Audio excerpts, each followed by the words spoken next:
Assalamualaikum warahmatullahi wabarakatuh. Perkenalkan, nama saya Afid Rohman. Saya mewakili kelompok 4 akan mempresentasikan materi tentang populasi. Anggota dari kelompok kami yaitu Clarissa Ayu Aprilia NIM 50, Afid Rohman NIM 57, dan Sipaul Hikmah NIM 69. Materi yang akan dibahas yaitu tentang pengertian, pola dispersi, demografika, tabel kehidupan, kurva kesintaan, laju produktif, model pertumbuhan, regulasi populasi. Selanjutnya yaitu pengertian populasi. Populasi adalah sekumpulan individu dengan ciri-ciri yang sama atau spesies yang hidup menempati ruang yang sama pada waktu tertentu. Anggota-anggota populasi secara alamiah saling berinteraksi satu sama lain dan bereproduksi di antara sesamanya. Konsep populasi banyak dipakai dalam ekologi dan genetika. Ekologian memandang populasi sebagai unsur dari sistem yang lebih luas. Menurut para ahli, pengertian populasi adalah sebagai berikut. 1. Menurut Suharmi Ari Kunto tahun 2013 atau 106. Populasi adalah keseluruhan subjek penelitian atau jumlah keseluruhan dari suatu sampel yang merupakan sumber data yang sangat penting. Selanjutnya yaitu menurut Margono S tahun 2004, populasi adalah seluruh data yang menjadi pusat perhatian seorang peneliti dalam ruang lingkup dan waktu yang telah ditentukan. Selanjutnya yaitu menurut Muhammad Nazir tahun 2005, populasi adalah sekumpulan individu dengan kualitas dan karakter yang sudah ditetapkan oleh peneliti di mana karakter tersebut dinamakan sebagai variabel.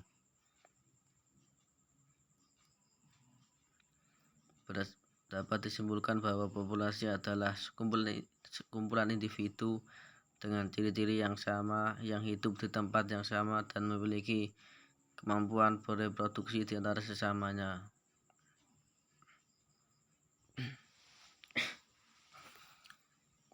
Materi selanjutnya yaitu pola dispersi. Distribusi individu dalam populasi seringkali disebut sebagai dispersi atau pola penjarakan atau pola penyebaran dan dapat dibedakan menjadi 3 pola yaitu 1. Acak atau random, 2. Teratur atau seragam, 3. Mengelompok teragresi atau kelompok.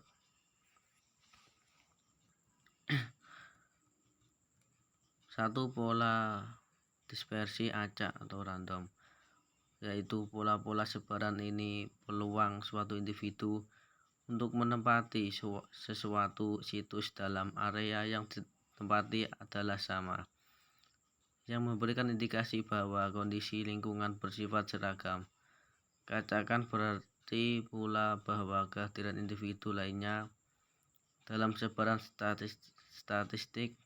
Sebaran acak ini ditunjukkan oleh varian yang sama dengan rata.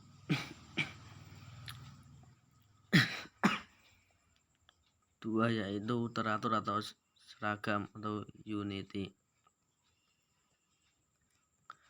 Pola sebaran ini terjadi apabila di antara individu-individu dalam populasi terjadi persaingan yang keras atau ada antagonisme positif oleh adanya teritori terjadi penjarakan yang kurang lebih merata. Pola sebaran teratur ini relatif jarang terdapat di alam. Lewat pendekatan statistik, pola sebaran teratur ini ditunjukkan oleh varian yang lebih kecil dari rata-rata.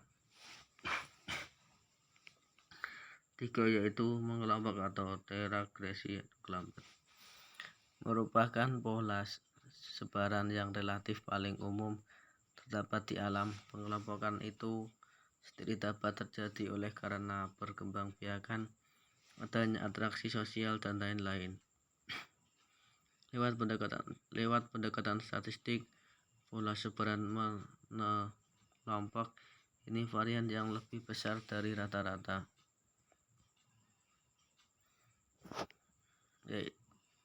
Bisa dilihat gambarnya, yaitu acak, gambar A, B mengelompok, C seragam. Bisa dilihat ada titik-titiknya. Selanjutnya yaitu pola penyebaran individu menurut Stowalter. 1. Pola dispersi regular atau uniform. 2. Pola dispersi acak. Dan 3. Pola dispersi agregat. 1. Pola dispersi regular atau uniform, yaitu jika dalam suatu populasi terdapat interaksi langsung antar individu yang berlawanan dalam menggunakan sumber daya di alam. Misalnya kumbang kayu yang menyerang suatu pohon untuk kebutuhan hidupnya. Serangan kumbang ini bertujuan untuk membentuk lubang pada kayu agar tumbuh jamur yang menjadi makanan bagi kumbang kayu. Selanjutnya yaitu pola dispersi acak.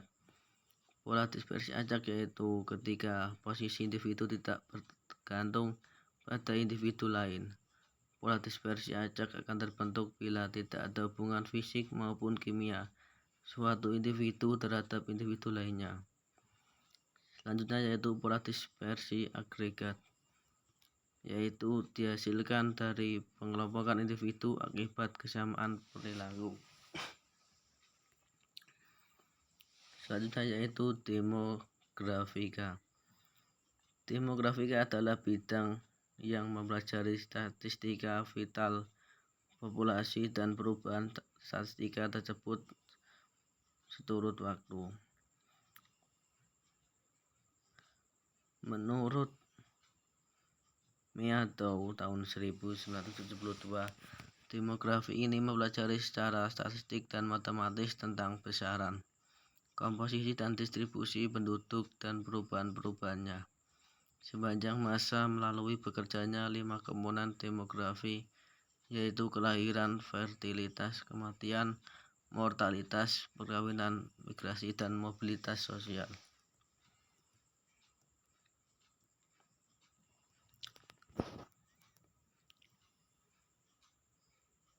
Ilmu demografi digunakan oleh para ahli umumnya terdiri dari 4 tujuan pokok, yaitu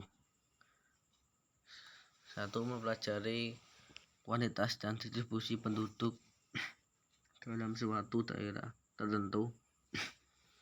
2. Menjelaskan pertumbuhan penduduk masa lampau, penurunannya, dan persebarannya dengan sebaik-baiknya dan dengan data yang tersedia.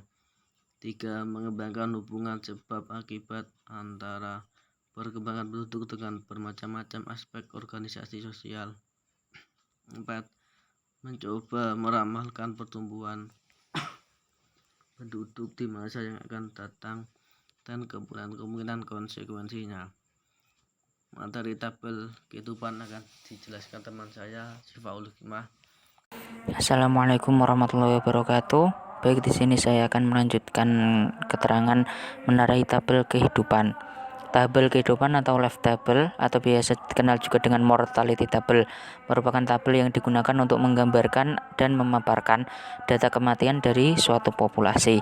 Nah, walaupun dikenal dengan menggambarkan atau memaparkan data kematian, tabel kehidupan ini juga biasanya memuat data yang digunakan untuk menghitung parameter demografi seperti umur harapan hidup, angka kematian kasar, angka kelahiran kasar, dan probabilitas usia.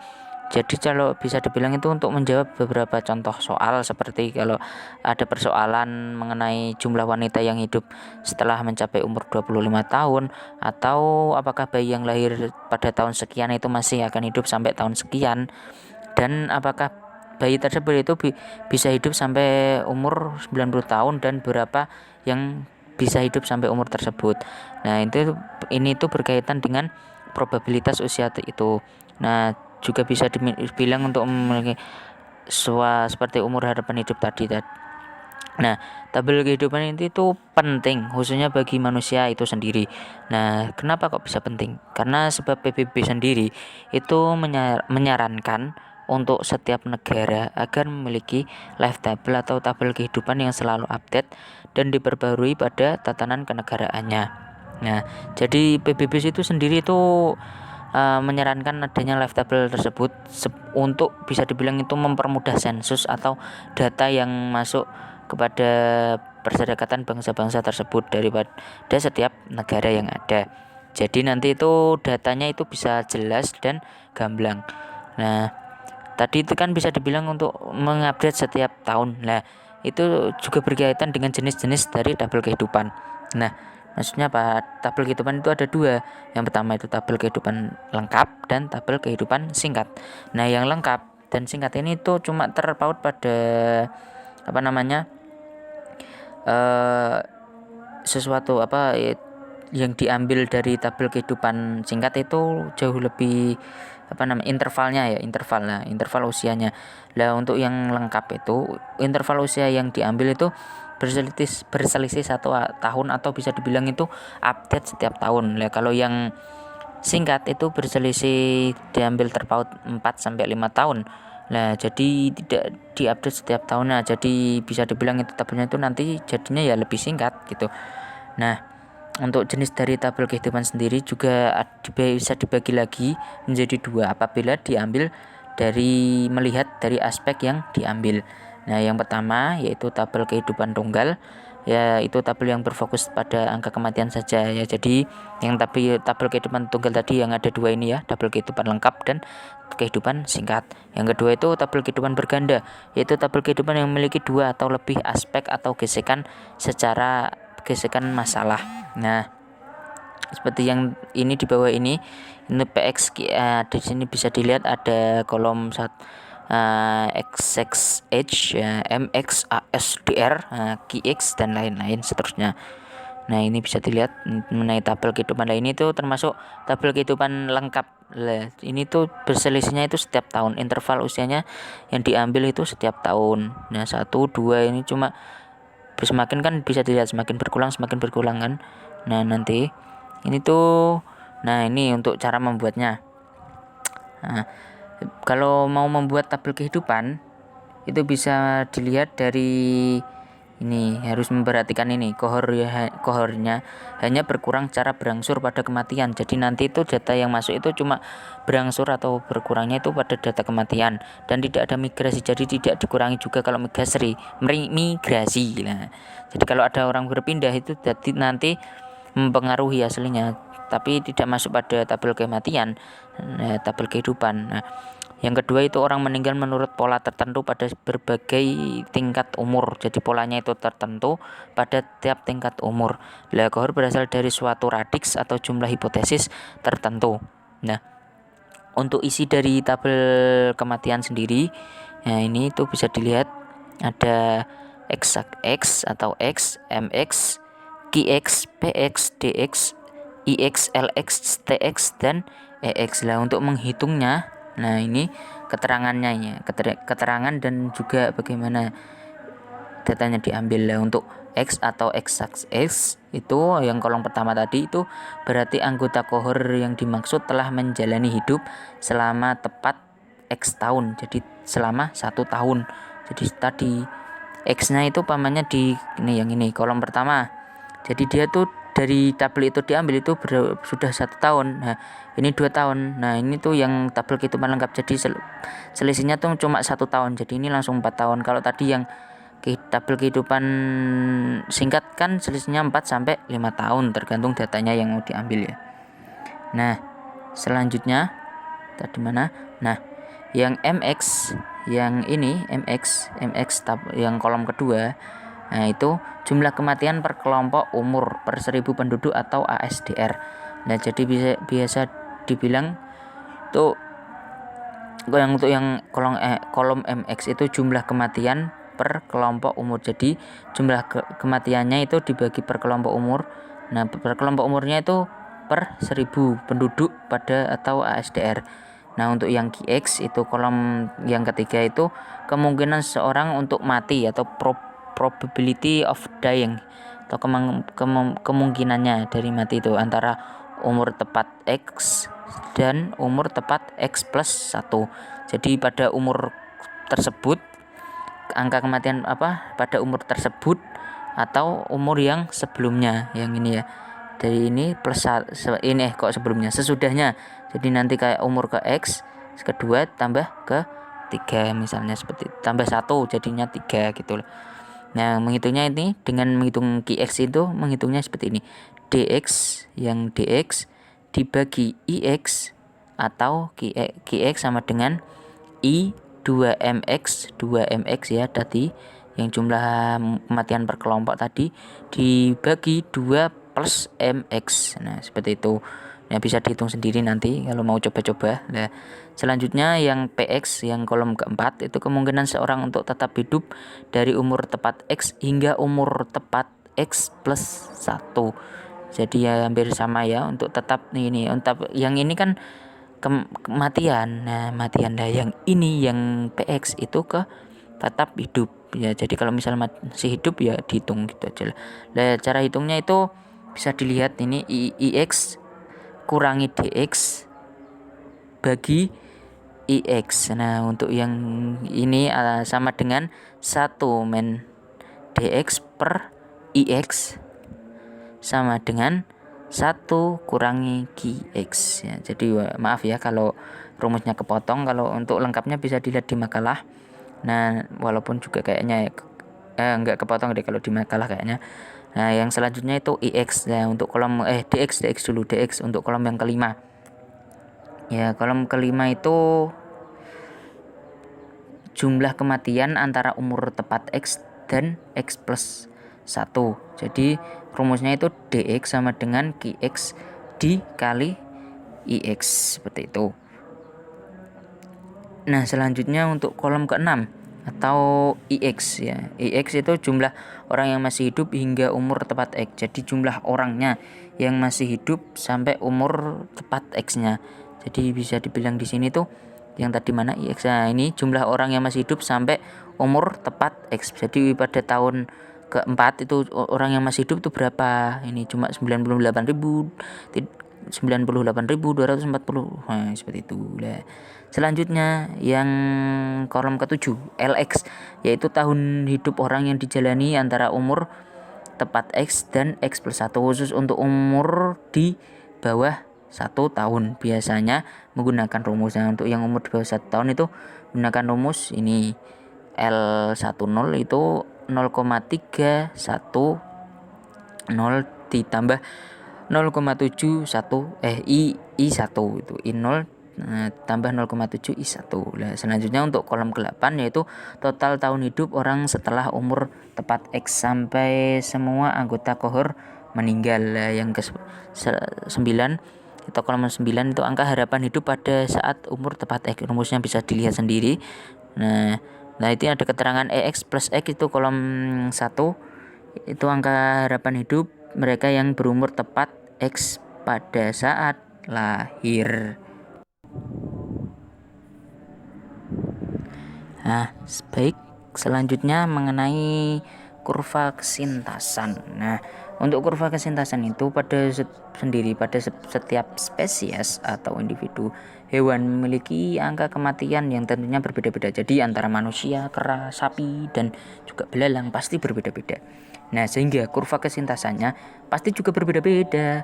Nah, kurva kesintasan sendiri merupakan kurva atau grafik yang menunjukkan angka atau jumlah individu yang masih hidup pada tiap-tiap usia pada suatu spesies atau populasi tertentu.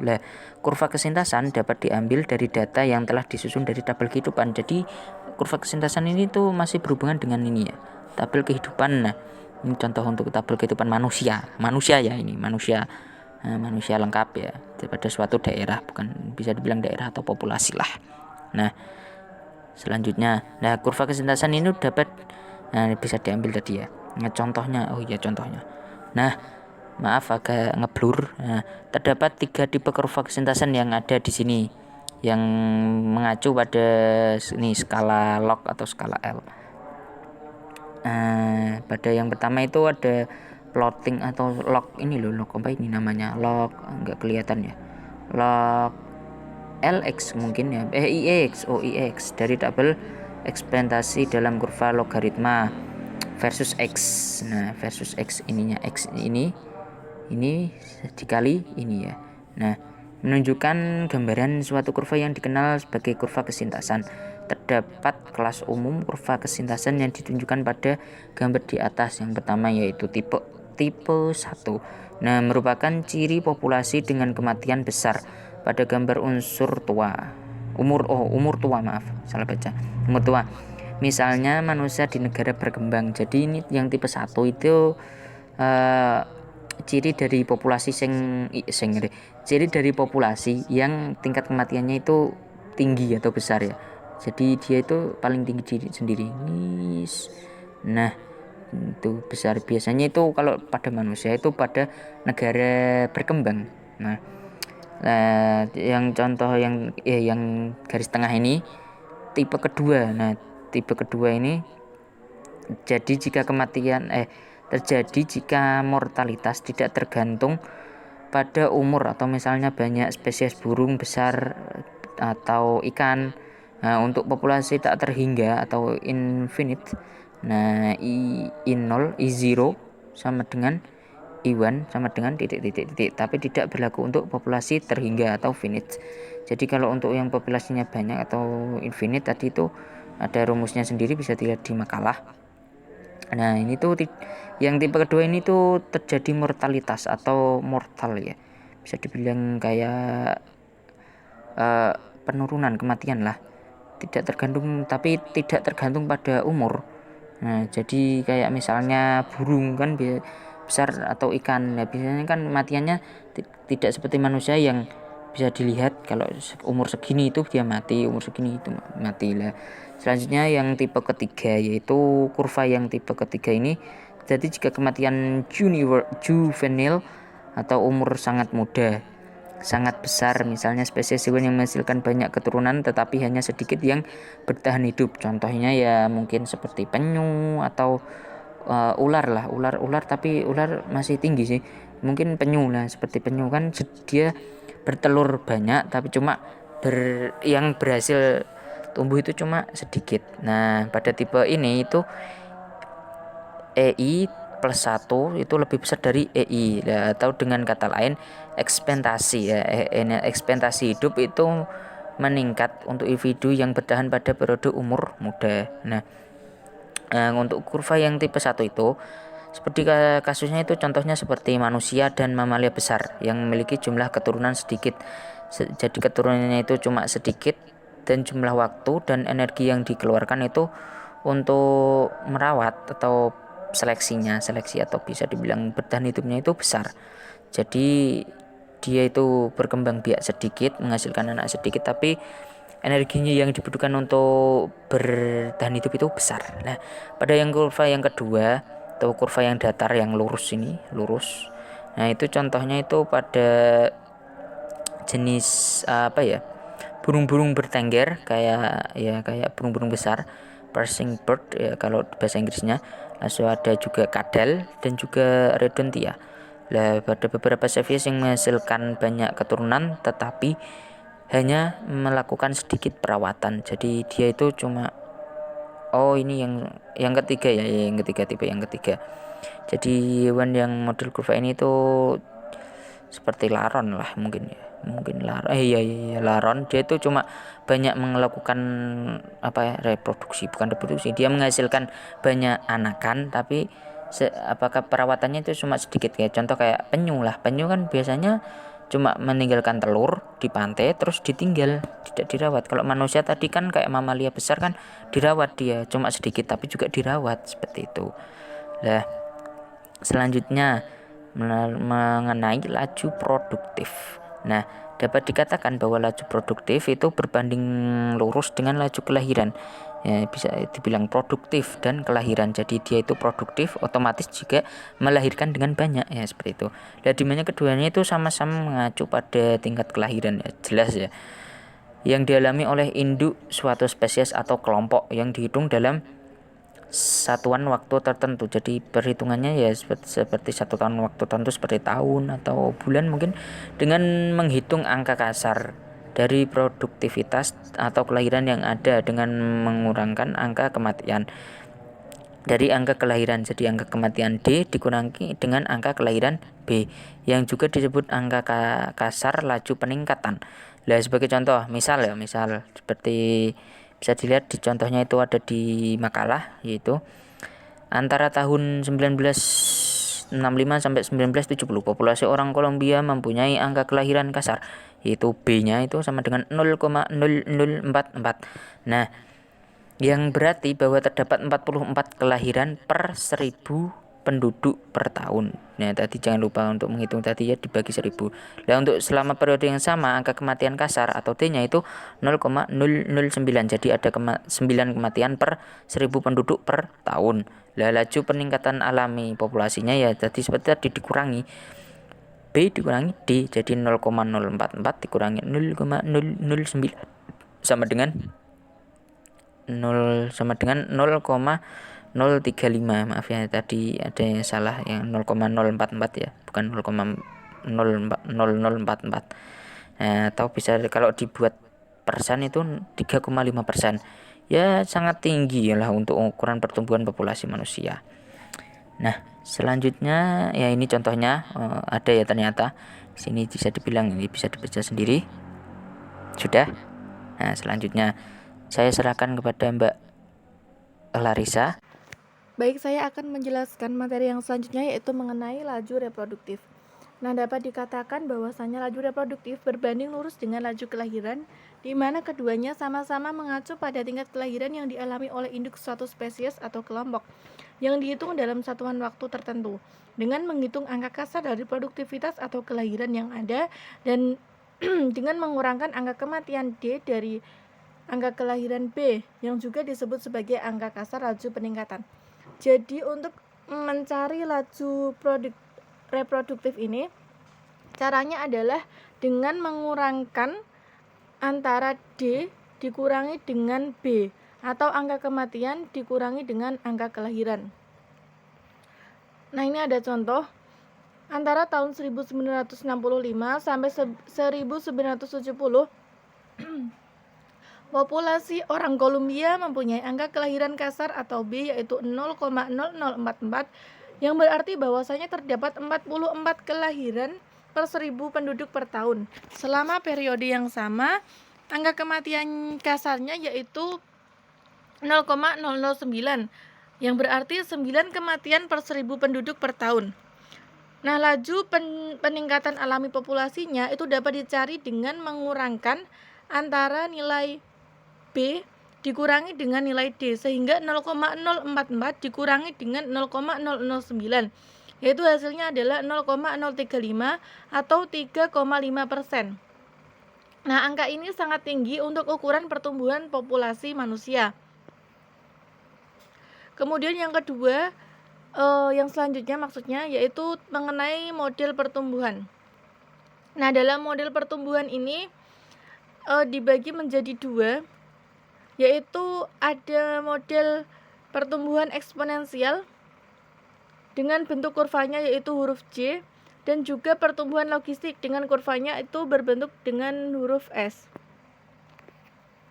Yang pertama, pertumbuhan eksponensial. Pertumbuhan populasi dengan bentuk eksponensial ini terjadi jika populasi ada dalam sesuatu lingkungan ideal baik, yaitu ketersediaan makanan, ruang, dan kondisi lingkungan lainnya tidak beroperasi membatasi tanpa ada persaingan dan juga lain sebagainya. Nah, pertumbuhan eksponensial itu sendiri ditunjukkan dengan kurva berbentuk huruf J seperti pada gambar. Nah, pertumbuhan eksponensial dapat diukur dengan menggunakan rumus dN per dt sama dengan B min D dikalikan N sama dengan R kalikan N atau N kalikan T, nerds. Dengan keterangan yaitu NT adalah ukuran populasi pada waktu T, N adalah ukuran populasi awal, E adalah nilai yaitu 2,71828188 yang mana dibulatkan menjadi 2,72. Sedangkan R adalah laju pertumbuhan intrinsik yang mana dapat dihitung dengan B min D. Misalnya, setiap kecoak betina bertelur 120.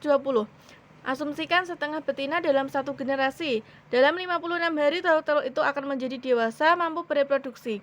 Nah, dalam 1 tahun, dengan 7 generasi, kecoak dilahirkan dan juga bereproduksi. Apabila tingkat reproduksi ini berlanjut selama 10 tahun, maka seluruh bumi akan tertutup dalam beberapa meter oleh kecoak. Yang selanjutnya adalah pertumbuhan logistik. Pada pertumbuhan logistik ini, populasi mula-mula meningkat sangat lambat atau fase akselerasi positif. Kemudian makin cepat sehingga mencapai laju peningkatan secara logaritmik atau fase logaritmik, namun segera menurun lagi secara perlahan dengan makin meningkatnya pertahanan lingkungan. Nah, itu bisa dilihat pada kurva yang mana pada pertumbuhan logistik ini kurvanya berbentuk seperti huruf S.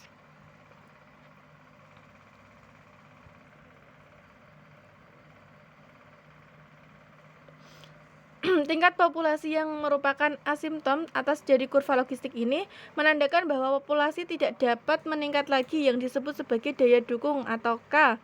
Jadi daya dukung suatu habitat itu adalah tingkat kelimpahan populasi maksimal atau merupakan kerapatan jumlah suatu biomasa yang kelulusan hidupnya dapat didukung oleh habitat tersebut. Yang mana tadi modelnya seperti huruf S.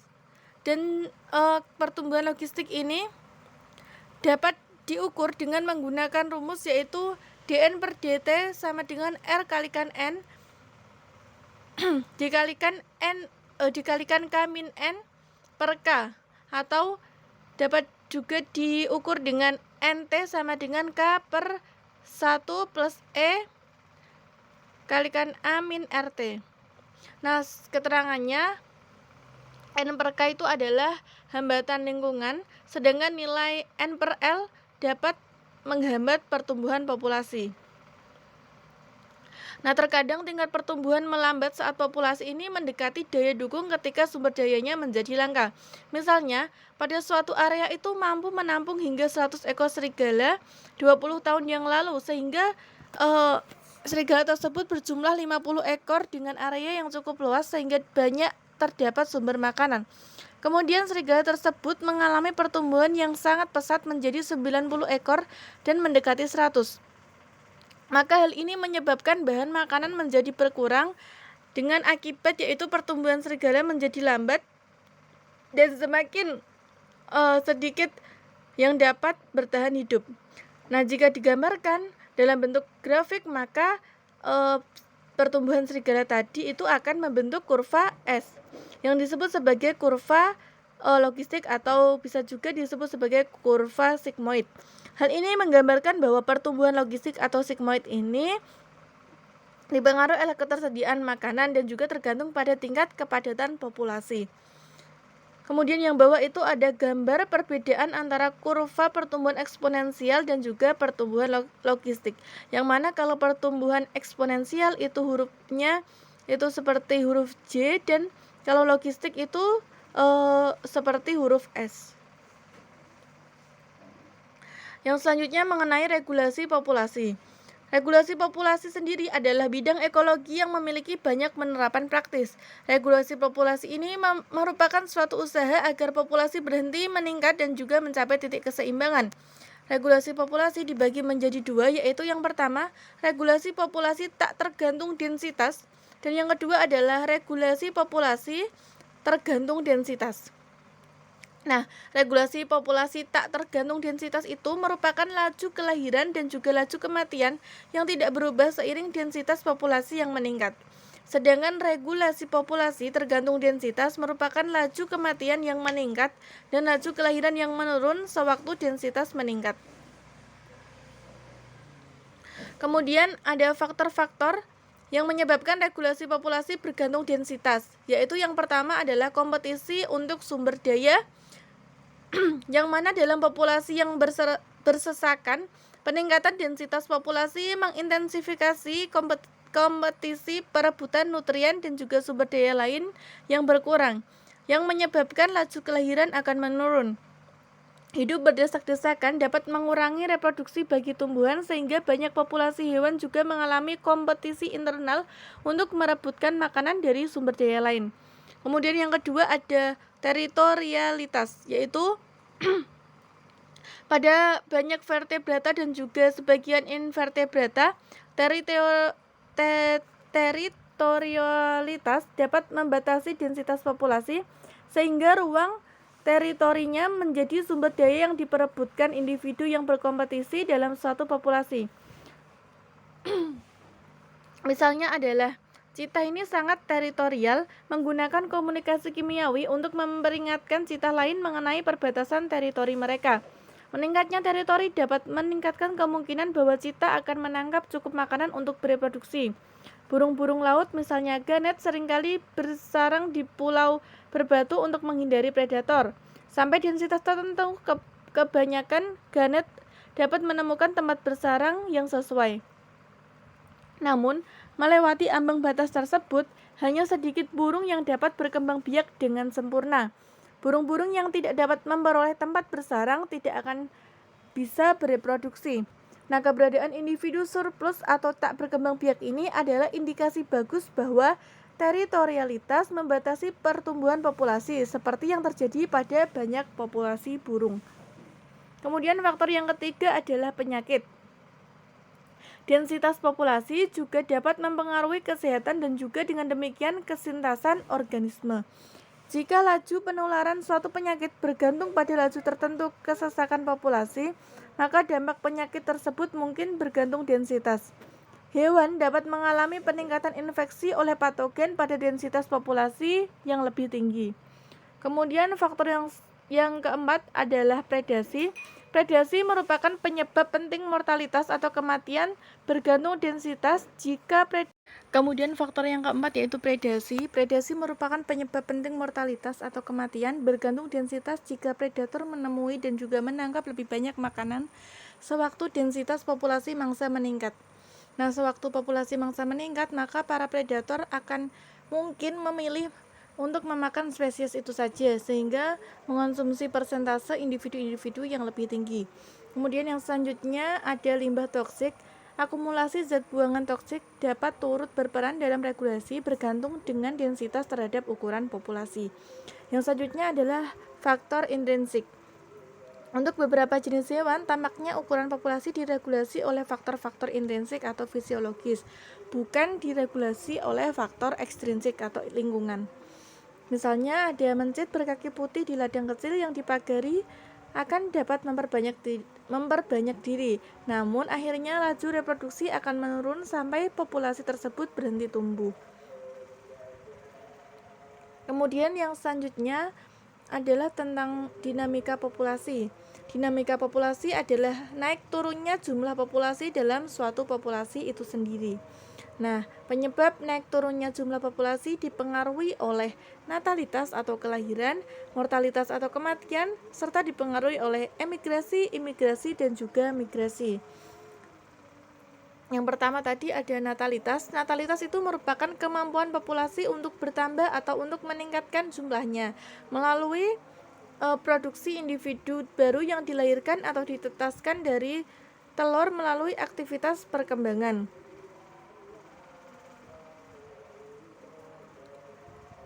Nah, laju natalitas sendiri adalah jumlah individu baru per individu atau per betina per satuan waktu.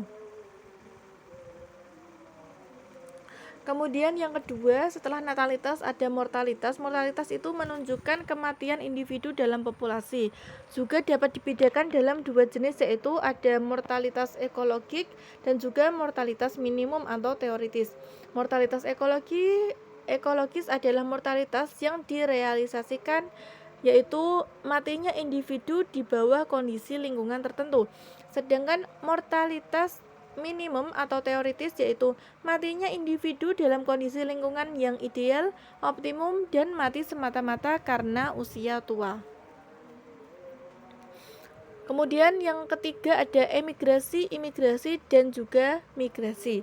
Nah, ketiga istilah ini ada sangkut pautnya dengan perpindahan. Yang pertama itu emigrasi, yang mana merupakan perpindahan keluar dari area suatu populasi. Kalau imigrasi adalah perpindahan masuk ke dalam suatu area populasi dan mengakibatkan meningkatnya kerapatan. Dan yang ketiga ada migrasi, yaitu menyangkut perpindahan atau gerakan periodik berangkat serta kembali dari populasi. Dan yang terakhir ada densitas populasi. Densitas populasi sendiri adalah besarnya populasi dalam suatu unit ruang yang pada umumnya dinyatakan sebagai jumlah individu-individu dalam setiap unit luas atau volume. Densitas suatu populasi merupakan suatu nilai yang dinamis karena berkaitan dengan penambahan atau pengurangan jumlah individu di dalam populasi.